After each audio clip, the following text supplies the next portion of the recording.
नमस्कार। आज हम एक बहुत ही दिलचस्प और कह सकते हैं प्रभावशाली किताब की गहराई में उतर रहे हैं, गेबर के कार्य।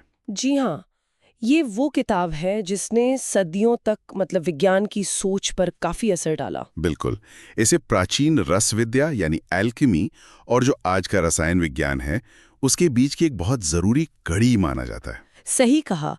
और देखिए, हमारी जो जानकारी है वो असल में 8वीं सदी के जाबिर इब्न हैयान, जिन्हें पश्चिम में गैबर के नाम से जाना गया है ना। हाँ वही केबर, तो उनके अरबी काम का एक लैटिन अनुवाद मिलता है 13वीं सदी का।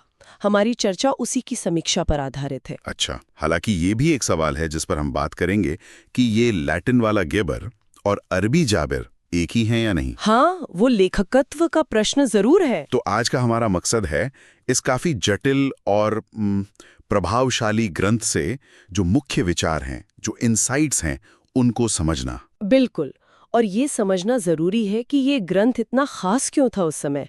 ये सिर्फ कोई फलसफा नहीं था। मतलब सिर्फ विचारों का संग्रह नहीं। नहीं, इसमें पहले बार उस समय की केमिस्ट्री यानी रस विद्या की जो प्रक्रियाएं थीं, उनका एक व्यवस्थित प्रैक्टिकल ब्यौरा मिलता है। अच्छा, जैसे कि जैसे कैल्सिनेशन, जिसे भस्मीकरण कहते हैं, सब्लिमेशन यानी ऊर्ध्वपातन, फिर डिस्टिलेशन या आसवन, क्रिस्टलाइजेशन, फिल्ट्रेशन, इन सब को कैसे करना है, इसका तफसील से जिक्र है। अरे वाह, तो ये सिर्फ थ्योरी नहीं थी बल्कि बाकायदा लैब में काम करने की एक गाइड थी। हाँ बिल्कुल, एक प्रैक्टिकल गाइड। ये तो वाकई एक बड़ा बदलाव लगता है, किसी रहस्यमयी कला को एक तरह से व्यवस्थित प्रक्रियाओं में बदलना।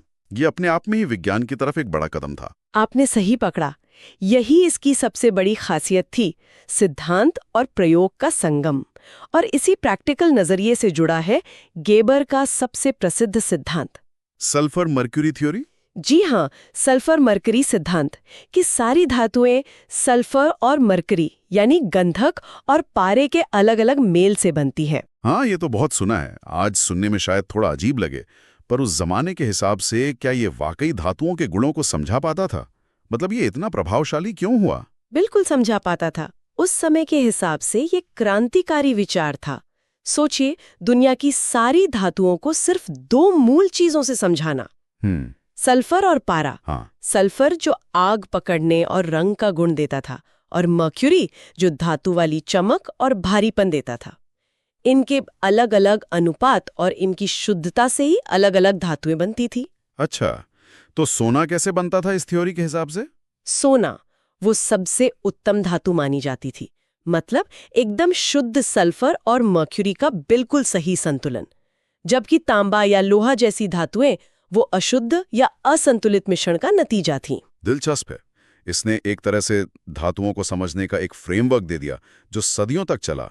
बिल्कुल, इसीलिए ये इतना टिका। लेकिन जैसा कि स्रोत बताते हैं, बात सिर्फ धातुओं और रसायनों तक ही नहीं थी।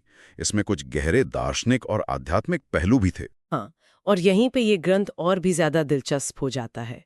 धातुओं को शुद्ध करके सोना बनाने की जो प्रक्रिया थी, हाँ। उसे अक्सर आत्मा के शुद्धिकरण की एक आध्यात्मिक यात्रा जैसा भी देखा जाता था। हाँ। मतलब भौतिक बदलाव और अंदरूनी बदलाव साथ साथ चल रहे थे। अच्छा, ये तो काफी गहरा है। और इसी खोज में दो रहस्यमयी चीजों का जिक्र बार बार आता है।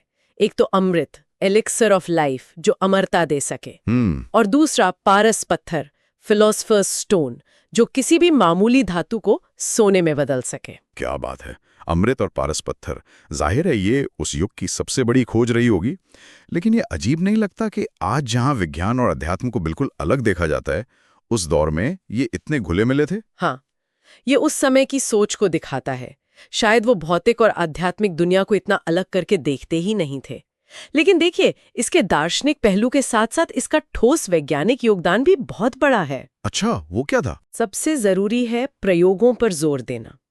गेबर के कामों में प्रयोगों का सटीक वर्णन मिलता है। सामग्री का वजन करना, नतीजों को ध्यान से नोट करना, ये सब वैज्ञानिक पद्धति की शुरुआती शक्ल कह सकते हैं। मतलब सिर्फ ये नहीं बताया कि क्या करना है, बल्कि कैसे करना है और उसे रिकॉर्ड भी करना है, ताकि कोई और भी कर सके। बिल्कुल, दोहराए जा सकने वाले प्रयोग।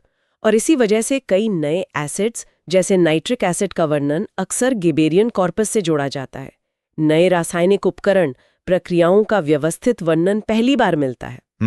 यहाँ तक कि आज हम जो शब्द इस्तेमाल करते हैं जैसे एल्कली और अल्कोहल, वो भी अरबी से लैटिन अनुवादों के जरिए ही पश्चिमी विज्ञान तक पहुंचे। अच्छा, तो आज की केमिस्ट्री के कई शब्द वहीं से आए हैं। जी हाँ, और इन व्यवस्थित तरीकों ने ही एक तरह से आगे चलकर आधुनिक रसायन विज्ञान की नींव रखी। ये तो वाकई विज्ञान के इतिहास में एक बड़ा मोड़ था। लेकिन आपने शुरू में लेखकत्व पर एक सवाल उठाया था। क्या ये जो लैटिन वाला गेबर है वो सच में अरबी के जाबिर इब्न हयान ही है? देखिए, ये एक पेचीदा मामला है।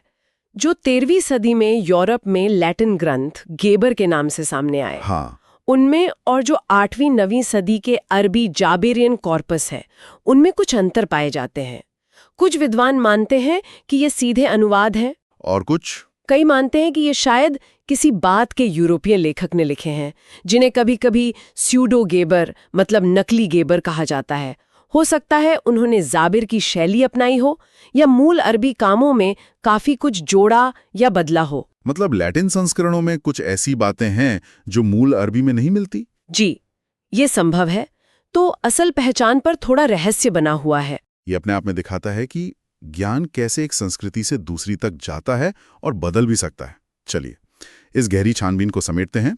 तो संक्षेप में कहें तो गेबर के कार्य प्राचीन रस विद्या की वो रहस्यमयी दुनिया और आधुनिक रसायन विज्ञान की तार्किक शुरुआत के बीच एक पुल ऐसा है। बिल्कुल, ये दिखाता है कि कैसे शुरुआती वैज्ञानिक खोजें प्रैक्टिकल काम, दार्शनिक विचारों और यहाँ तक कि आध्यात्मिक खोज का एक अनूठा मिश्रण थी। सही कहा। और ये हमें एक दिलचस्प सवाल पर लाकर छोड़ देता है। क्या इन प्राचीन ग्रंथों को सिर्फ विज्ञान के इतिहास की तरह देखना काफी है? आप क्या कहना चाह रही हैं? मेरा मतलब है, क्या ये हमें उस खोए हुए नजरिए की झलक भी देते हैं जहां भौतिक और आध्यात्मिक दुनिया को अलग-अलग नहीं बल्कि एक पूरी जुड़ी हुई इकाई के रूप में समझा जाता था? सोचने वाली बात है। शायद आज की इस दुनिया में जहां हर चीज इतनी स्पेशलाइज्ड हो गई है, उस पुराने एकीकृत नजरिए से भी कुछ सीखा जा सकता है। शायद यह विचार करने लायक है।